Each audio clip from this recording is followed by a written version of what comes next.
Hi, my name is William Honolulu Jr., and I am the General Manager of BlackUSA.news. BlackUSA.news is committed to making sure that our community gets information about candidates directly from the candidates.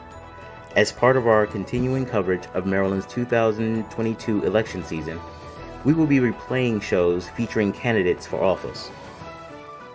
To find out which shows will be airing when, please don't hesitate to visit www.blackusa.news. Please also make sure that you like and subscribe to make sure that you get updates from Black USA News. Thank you.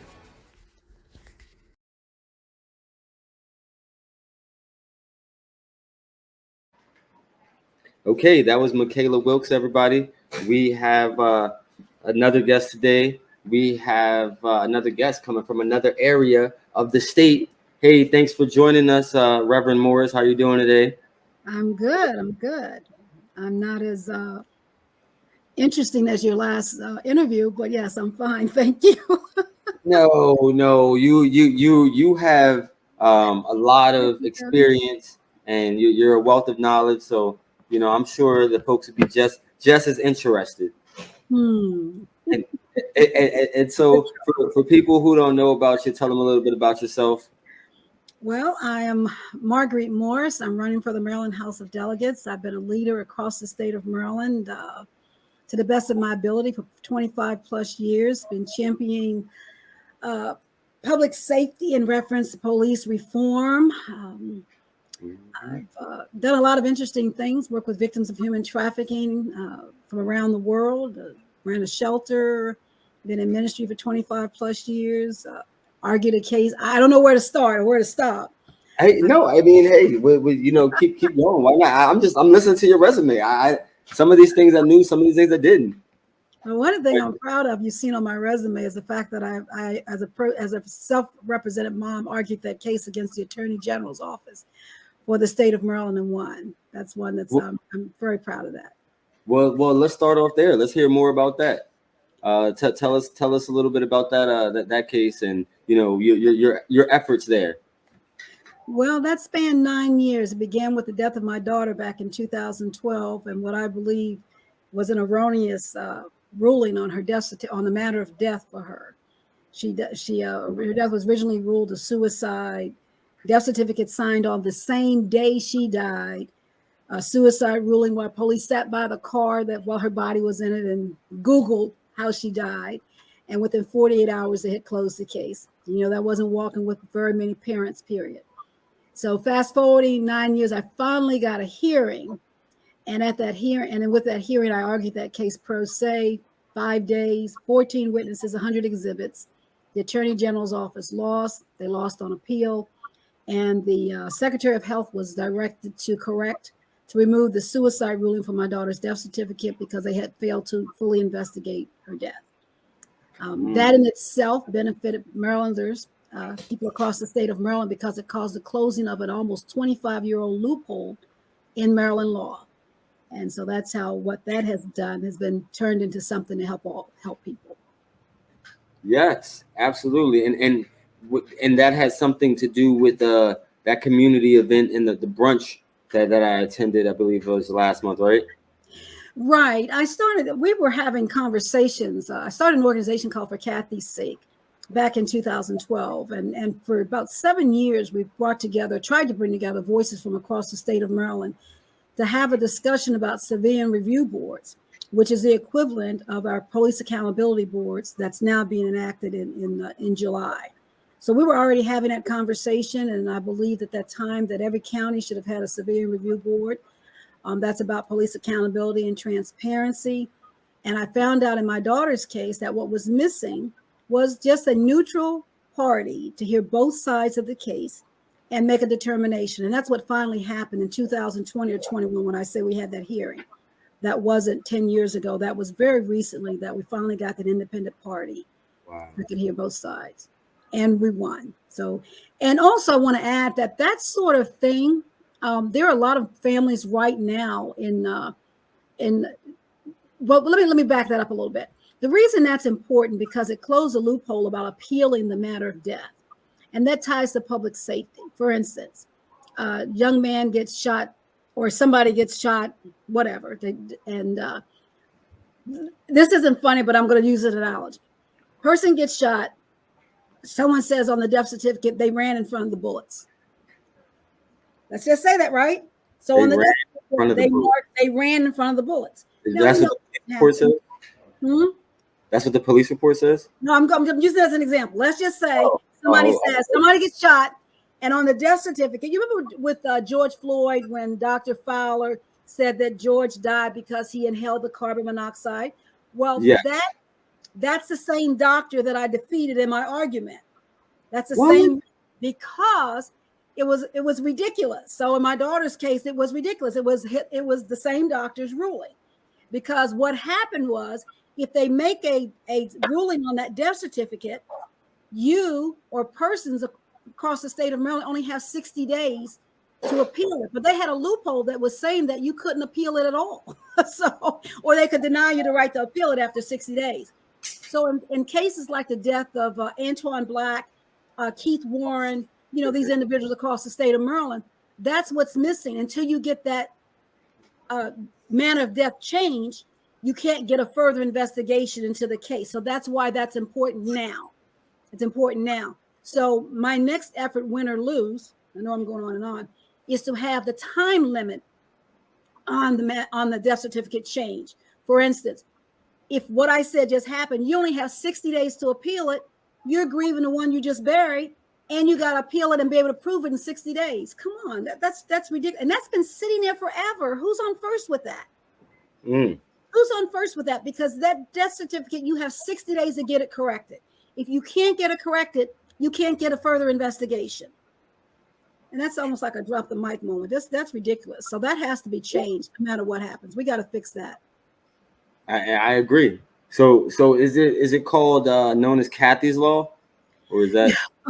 I wish it were. Actually, Delegate Sandy Bartlett took that up and they closed it. I think it was House Bill number 934 that removed. So Marylanders have the right to appeal. But again, the right to appeal has to happen within 60 days. And that's what we've got to get changed. And maybe we can call that Kathy's Law, Marguerite's. Yes, but exactly. But it's important that it help Marylanders. It's not about me, but using what happens to us to help other people. And those in the future. So I just wanted to, translate what I saw is like, of course, you've always been doing great things and had a heart for your community. But of course, that this tragic moment, allowed you to become a powerful lobbyist, on behalf of specific issues on what you need to change in the state, that are going to help people in the future and presently. So. Right. That's what you want to do. I want to encourage people. I wish I could encourage more people to take their tragedy, because sometimes we know something's wrong and we can't change it for ourselves. But if we would get in the game and change the laws for those that are coming behind us, and that way we can make those that we've lost their lives really matter even more so. Excuse me. So that's what I would encourage. I also run an organization called Community Actively Seeking Transparency, known as CAST. And throughout the years, that came out of for Kathy's sake and the brunches we were having. And again, we have impacted persons that have come to us about issues with public safety, and they've lost a loved one, need their voices heard or whatever it may be. And again, I just wish I could encourage more mothers and relatives to use that tragedy to change the law. If we don't change the law, we can talk about it all day long and nothing's going to happen. And one of the things that I wanted to say is, of course, still applauding you. I went to a lot of these police reform hearings, especially even in the Zoom time, and 17, 13, 12, 9-hour hearings. Yeah. You were there? Yeah. Oh, yeah. I was definitely there on a few of them. Definitely there on a few the police reform bills. Definitely the cannabis stuff. A few of the like health bills. But yeah, no. I was definitely there, and some of them went on into the wee hours. They did. Yeah, I heard you say that. I thought you were there. No. Like I was there personally sometimes, because I also with the NAACP, so I had to personally testify, on a lot of different bills. But shame on the Senate, for not allowing virtual testimony the second half. you know. So I still talk about that. But yeah, so I had to go up there at Annapolis, you know, in person, because of course, you know, one of the things that I really appreciated, you know, COVID was it really allowed people to experiment more with like the virtual aspect. Like, you know, years ago, the General Assembly could have allowed more virtual access, right? Like, it's not always easy for people to get on, but it also exposed another thing, the digital divide. Right? So that's one thing it exposed as well. So because even though on one hand you allow more people access, there's still some people who, you know, don't have access, right? Like, so.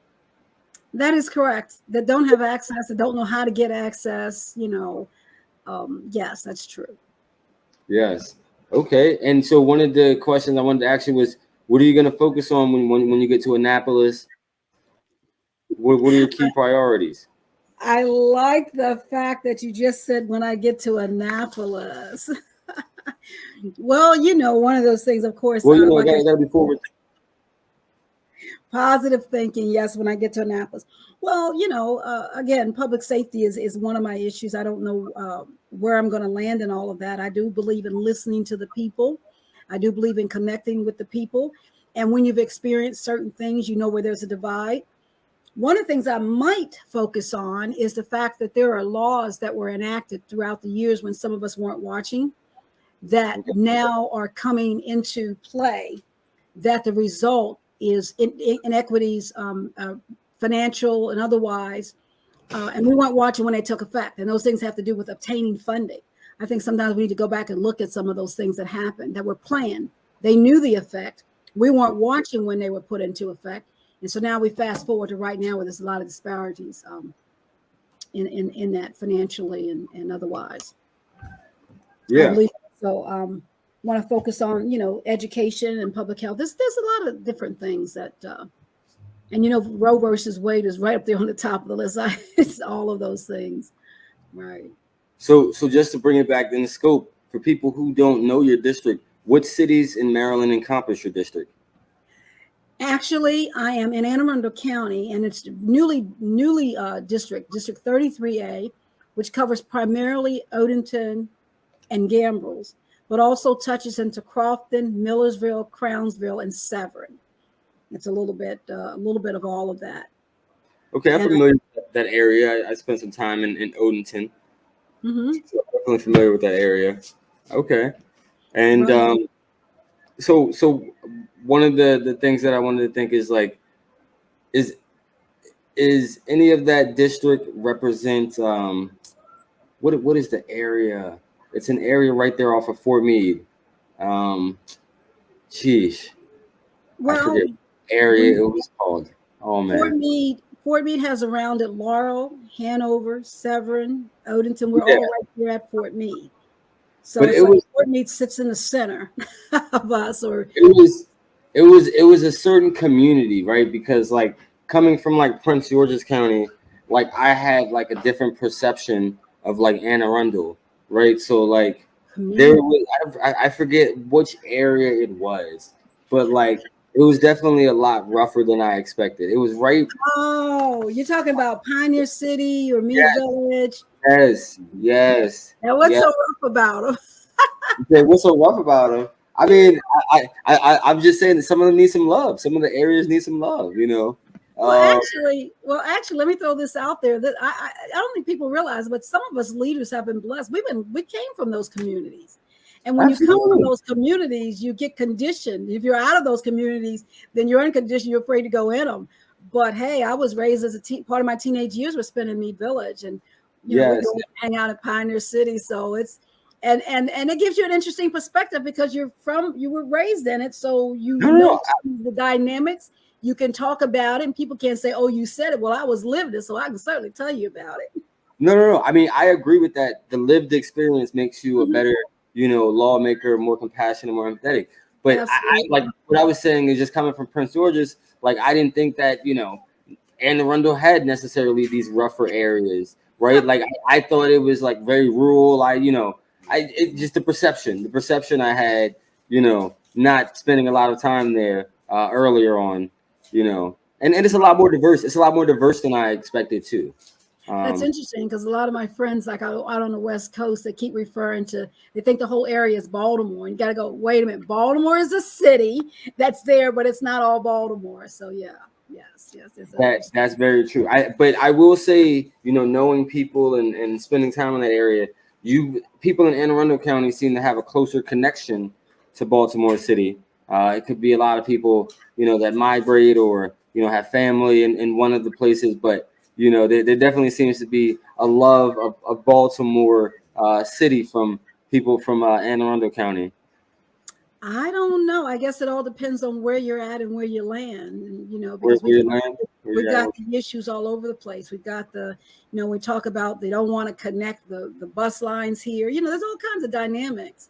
Well, you know, there's a lot of that's gone on. You know, you're in here with the communities that are what we call our marginalized communities, Sure. Pine City, Mead Village, Freetown, and all of that. But also in those communities are probably those that are most challenged in needing representation and needing a voice, and that are discouraged because those are the communities that they're raised in. So yes, we can identify more with the challenges of being in those communities. That gives you a plus and a minus. I think unless you're connected, you're really going to miss it. You know, you're really going to miss what people really need. And when you're in those communities and live in those communities and walk in those communities, and you've experienced the diversity, it makes you more well-rounded to hear and listen. And part of what I've been, by the grace and mercies of God, has been a voice.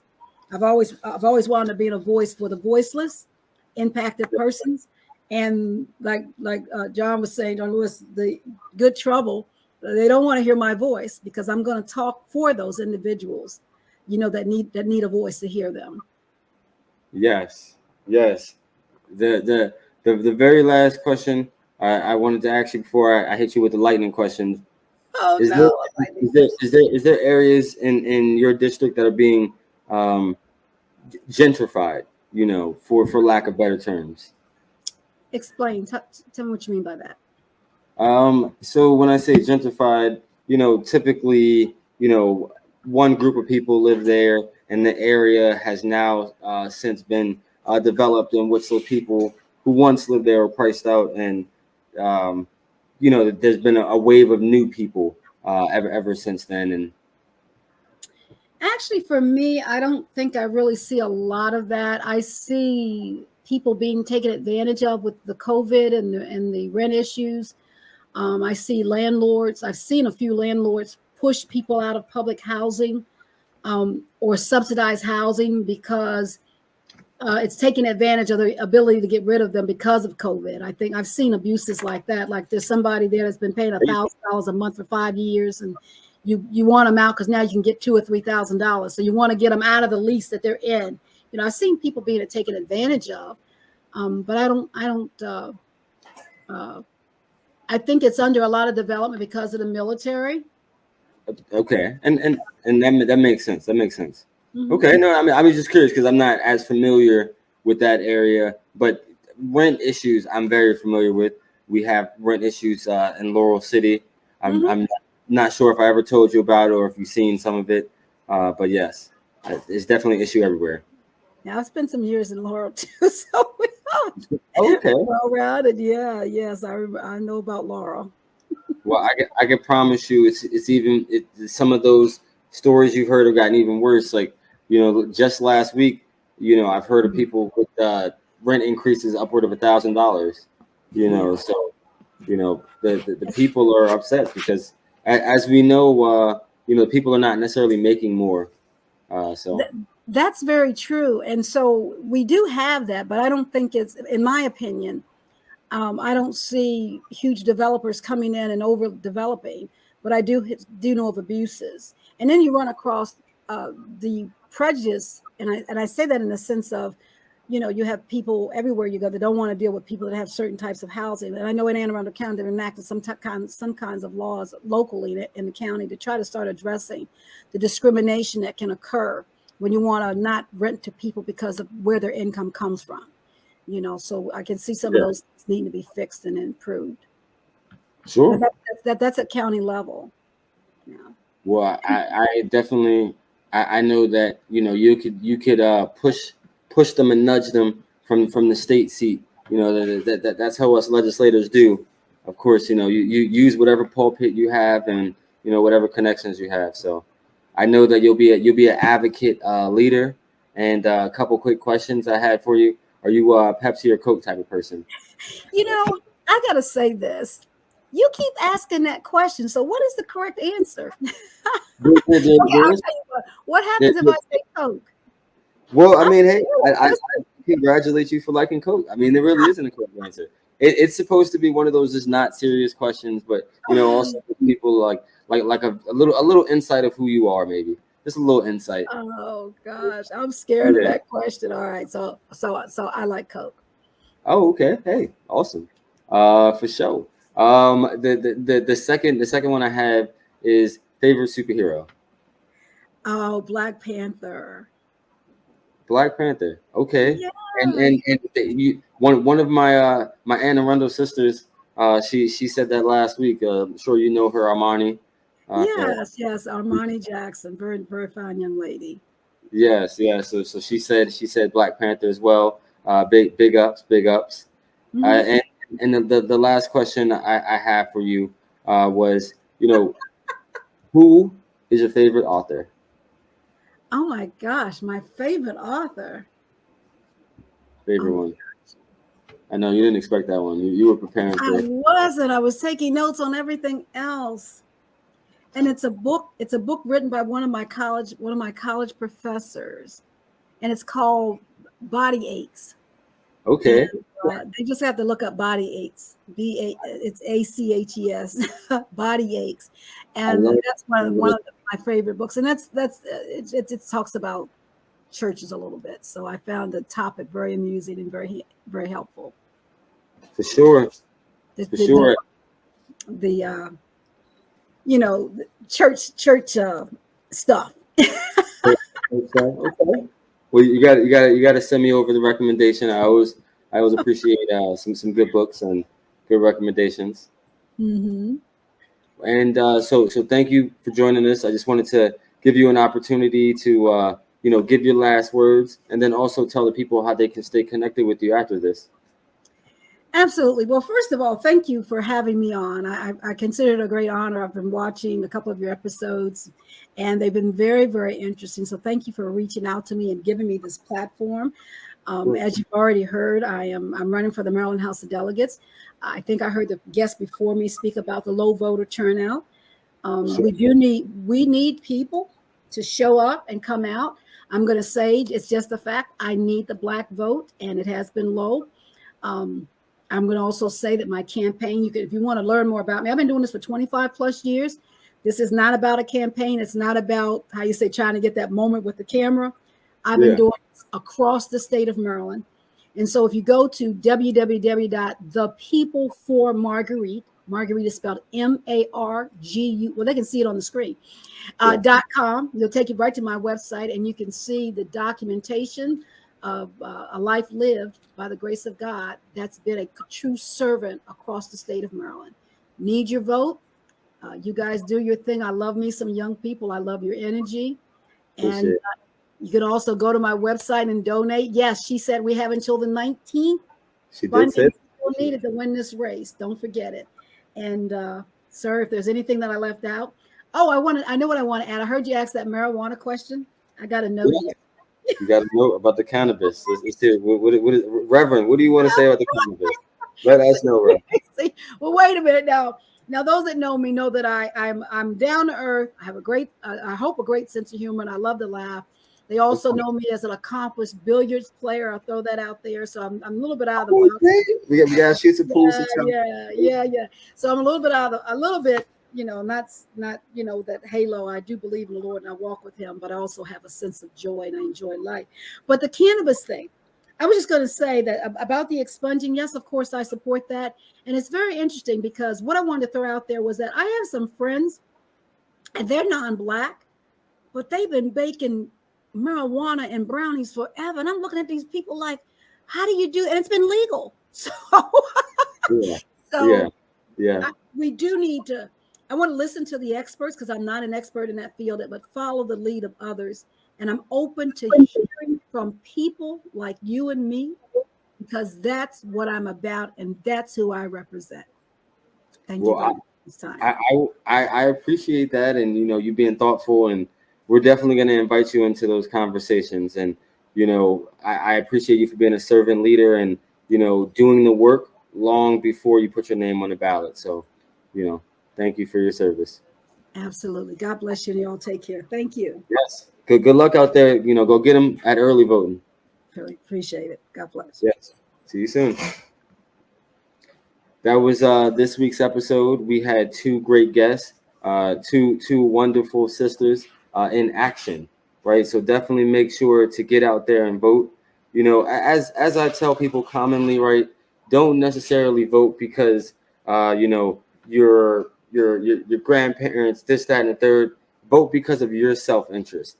Figure out what your self-interests are. Figure out the candidate who supports what you support. Ask them questions, be critical of people, but just take the few moments to get to know the candidates, and get out there and vote. At the end of the day, like they said, it's not going to take you long. The lines are short. And if you haven't gotten out there already, or you're not going to, make sure you return that mail-in ballot, which is important. Okay? Every vote counts. All right. See you next time, guys.